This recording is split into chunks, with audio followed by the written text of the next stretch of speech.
noon, when you say Nunungan, yung mga taga-Laneco, medyo kinakabahan magpunta sa lugar. But recently, nagkaroon ng magandang daan going there, so madali na lang mapuntahan yung Nunungan. No? Ang dating umaabot ng more than 5 hours, ngayon a matter of minutes, nung ka na sa Nunungan. No, then, of course, with electricity, papasok ngayon ang development.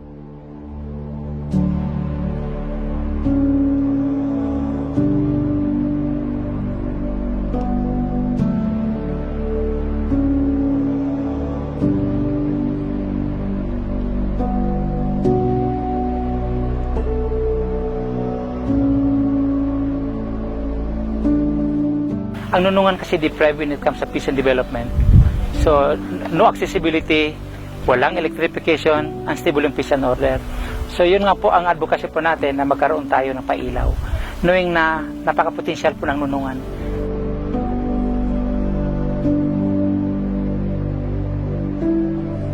Alam naman natin yung kuryente, no? Yung mga pailaw natin. Pag walang ilaw yung isang community, walang growth in terms of economy ang nangyayari.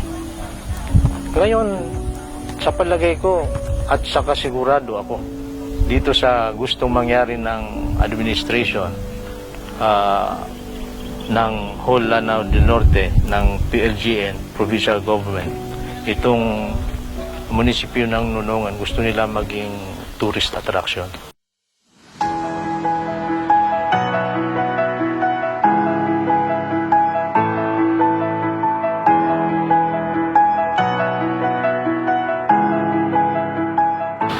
The project of Nunungan originally is conceived as a barangay land enhancement program, no, BLEP. Nakakuha tayo ng funding through the Pamana Fund at through the endorsement of OPAP, or the Office of the Presidential Advisor on Peace Process. Kaya nagkaroon ng funding yung ating BLEP project in Nunungan.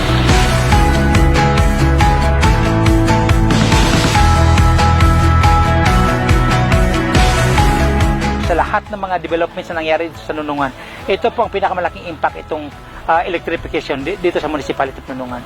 Kasi yung pag-install po ng electrification dito sa Nunungan, it will pave to other developments sunod-sunod na.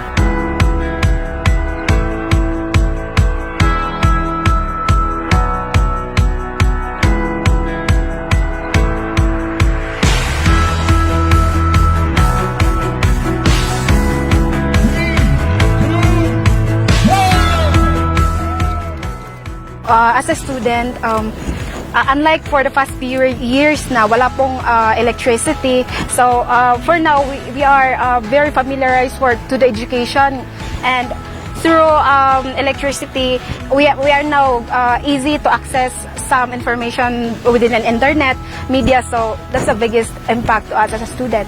Malaking maitutulong lang yung ilaw na to. Dako ang impact ni ma'am kay ang mga turista mo ari man diri kay na may suga bisag maggabi pwede sila nga mga tulog diri kay na suga. Yung mga kapit na municipality namin sa Lanao del Norte pwede rin magpatayo ng mga dito business kasi may may ilaw na eh.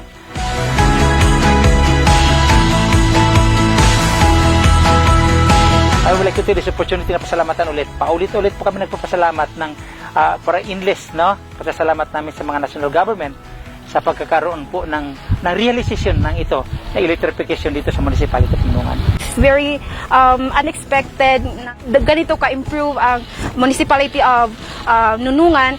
We became confident na dito po kami nakatira dito sa Nunungan, because unlike sa noong una na nahiya po kami, nakatira po kami sa Nunungan, ganyan. So now we became confident that we are live in Nunungan.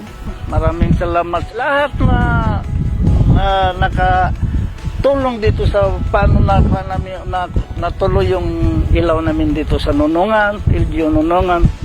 Assalamualaikum warahmatullahi ta'ala wabarakatuh. Maraming salamat, President Bongbong Marcos, sa pailaw sa Nunungan.